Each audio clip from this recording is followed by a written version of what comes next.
रामकृष्ण हरी. जशी राहणी, जशी करणी, तसंच फळ माणसाला प्राप्त होत असतं.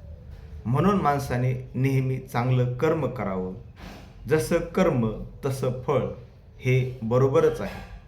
कारण आपण जे जे कृत्य करतो, जे जे विचार करतो, त्यानुसारच आपल्याला फळ मिळत असतं. म्हणून संत शेख मोहम्मद महाराज म्हणतात की आपल्या मनातील कल्पना, वासना, विकार सोडून द्या. चांगलं राहा, चांगलं बोला, चांगलं वागा.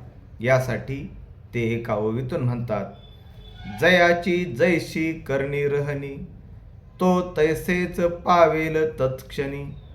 या लागी भाव धरुणी श्रोतेजनी, कल्पना विकार सांडावे. म्हणून नेहमी चांगलं कर्म करा. हाच संदेश संत शेख मोहम्मद महाराज देतात. रामकृष्ण हरी.